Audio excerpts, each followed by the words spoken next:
Okay, hello my YouTube friends, this is Aret from Latin Spoon and Nicaragua. Today I've got a very nice recipe for you. I want to celebrate Father's Day, and I'm doing this in honor of fathers.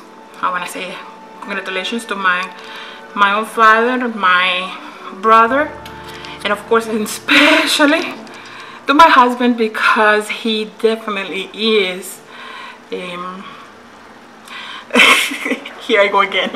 He is the measure of a man in my opinion, and he's an awesome, wonderful father to our son. So I say congratulations to all of you. Excuse me that I'm getting so sentimental about it, but I can't help it. This is me. So anyways, here I chopped up 6 bacon slices and then I fried them up a little. As you can see, I didn't crisp them all the way, just halfway, like medium. And then I chopped up half an onion, a large sized onion.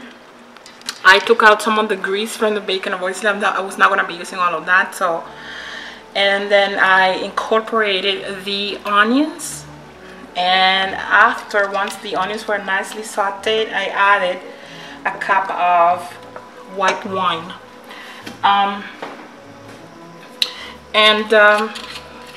Just to deglaze the pan actually. So, and I have potatoes boiling already, which I'm going to cut in slices. You can use whatever kind of potato you like. I'm using red potatoes. I'm not going to take the skin off of them because I like them like that. So so the potatoes are probably done by now. I'm just going to let them cool off a little, and I'm going to slice them, and then I'll show you the process I'm putting together the tartiflette. You're going to need a cheese, something like a brie. That's what I'm using anyways. I mean, you can use whatever cheese you like, but it's gonna be a creamy type of cheese. And it's almost like a scalloped potato, so we're gonna layer them and we're gonna put them in the oven. And what else do we need for this? Oh yes, you're gonna need some creme fraiche, and that's about it. I'll be back with you as soon as I can. Okay, so now I need to... Okay, so here is my brie. This is the cheese that I'm using because obviously we don't get raw flochon here, because it's made with raw milk. But anyways, the texture, in my opinion, is very close to the one that I've seen for raw flochon. And so the brie is the one that I thought would work for it. This is made with cow's milk. I don't know if you prefer the goat. I prefer the milk, the cow's one. If you're not familiar with this is, in my opinion, this type of cheese is an acquired taste. It's not that easy to get used to it, but I do enjoy it once I have it. I really like it. Having said that, it did take me some time to get used to it. And can you see how nice and creamy it is?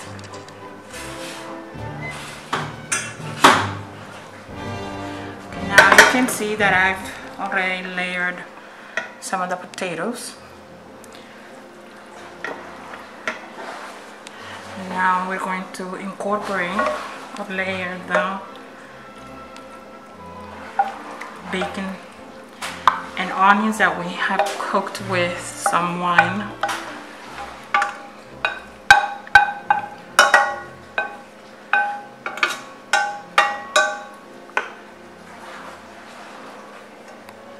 Sorry, excuse me. Just don't want to be dripping on the floor. Okay.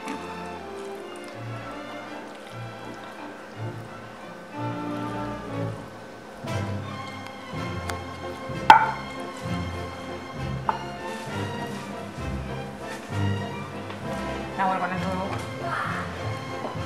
some more layers, potato layers. Alright, so now I just placed another layer of potatoes on top of the bacon and onion, as you can see. Now I'm just spreading the creme fraiche on top of the potato.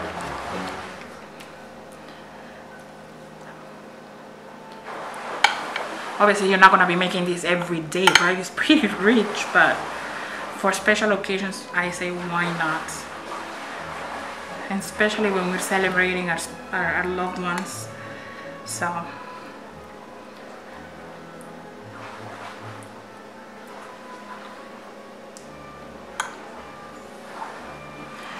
and once we have done that, we're going to place the brie. Now this is gonna go in the oven at 375 degrees for about 20 minutes, all right? And then we just enjoy it. All right, see you soon.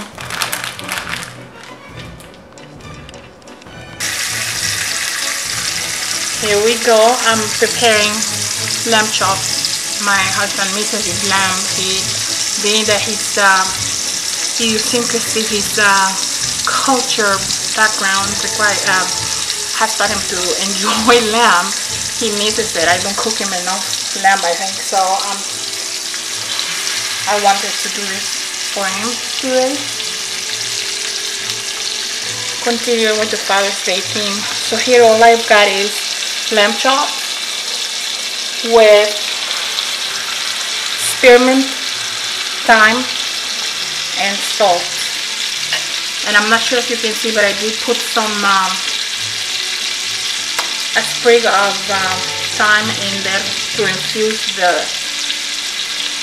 the grease that I have, that I'm using. So, and as you can see, I'm placing the greasy side of the chop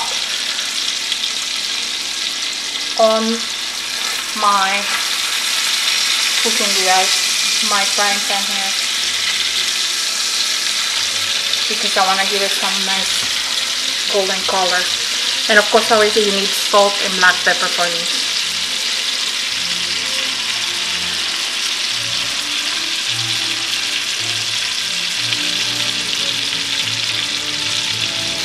Alright, so that's all we're gonna do. We're gonna let them cook for about, I don't know, 7 minutes perhaps. Obviously we're gonna turn them.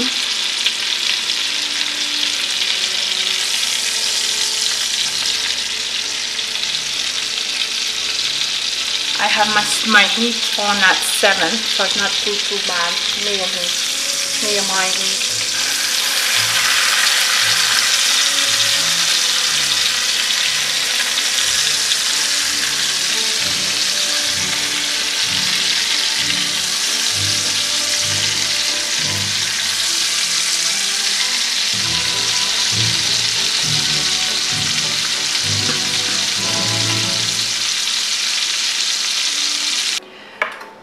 So hello everybody, back here with our Father's Day celebration, and I'm making some bruschetta here, one of my favorite things in the world actually, as an appetizer.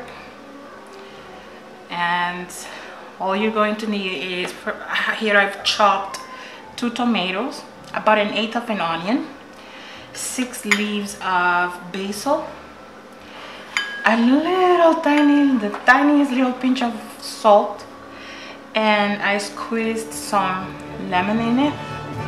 Not so much, I say about 1/4 teaspoon of it, because you don't really need that much for it. So now the thing with this guy, with bruschetta, is that for this particular kind that we're doing today, you need to chop up a lot of garlic. For 2 tomatoes I would probably have chopped maybe 2 or 3 garlic cloves. I could not find my garlic, I'm sorry, so I'm doing it without the garlic today. Okay, so here I have soaked, well, no, not soaked, but what, moistened this baguette with extra virgin olive oil. Normally you're not supposed to cook with extra virgin olive oil, but why not have a little bit of luxury in your life from time to time, you know? So here I have my tomato, like I said, with 2 tomatoes chopped up, an 1/8 of an onion, 6 basil leaves, a tiny little pinch of salt, and like I said, about a quarter of a teaspoon of lemon juice. You're going to need Parmesan cheese too. Don't get the powdery stuff, just get some of the real cheese, because the quality of the ingredients is what's going to help the quality of what you're presenting.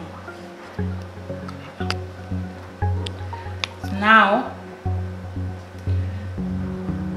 we place the tomato mix on top of the bread, like so.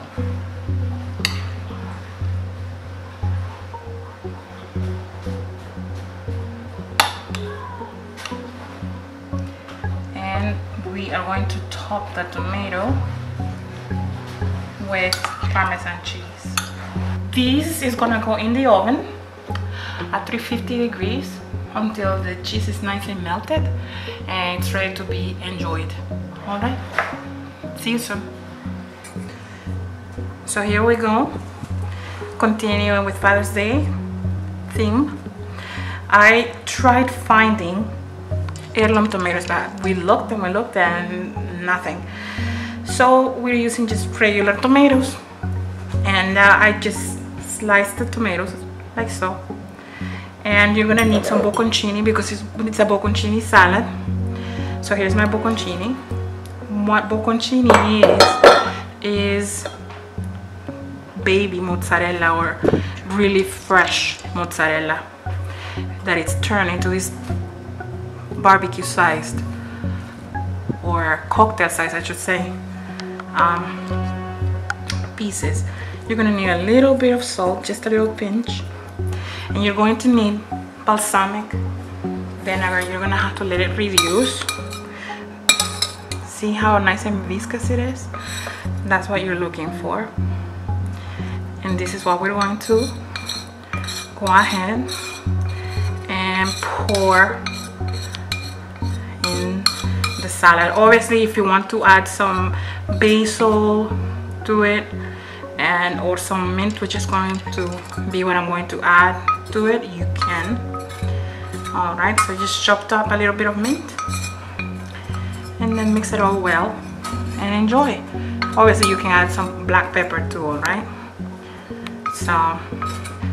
so here it is, nice, simple, easy.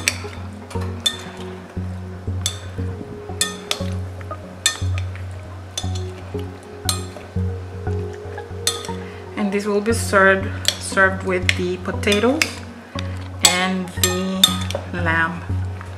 All right, you can add a little bit of extra virgin olive oil to it and enjoy.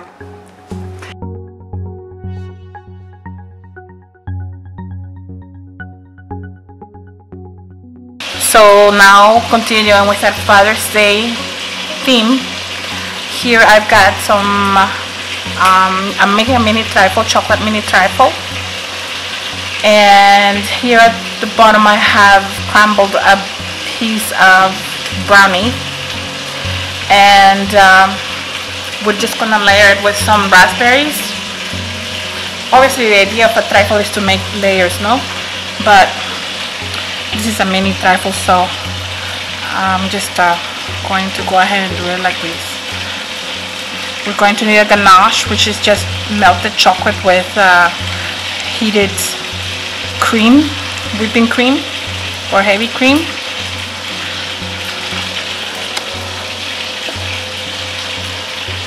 And now, so again, working with our layers. You see the raspberries, another layer of brownies, more chocolate ganache, and now we're just going to top it off with some whipped cream. We whipped this cream with just a little bit of sugar and a lot of vanilla. And there you go.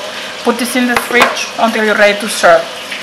Now I'm just making a mojito. Mojito normally has rum in it. White rum in it. I'm not gonna be doing that. I'm not gonna be using it. We don't really drink here. We're not drinkers, so. But anyways, I crushed 4 pieces of a lime, and so half a lime, make it into 4 quarters, and then you crush it at the bottom of your glass. And I'm making this mojito with raspberries, so I added 3 raspberries at the bottom, crushed out the juice of the lime. I added a little bit of lime juice that I had already squeezed out. I'm adding 2 tablespoons of sugar. I added a little bit more of lime juice, like I said. Now here I have more spearmint. I just broke it up into pieces, like in half, and then I gave it a little, what's that called? A little, you know, spank, a little smack, I guess. And then we're gonna add it in there. We are going to mix all these together because of the sugar, right? Mix it as much as you can. It doesn't matter if you crush the raspberries. If anything, that is the point, so that it has a beautiful color, right? We're gonna have some club soda that we're gonna be adding to these. At this point, you would be adding the rum. Y ahora usamos el club soda, and this is my version of a mojito that does not require any alcohol. Okay, this is it. If you have not subscribed to my channel, please do so. And again, thank you to those who have already subscribed. God bless.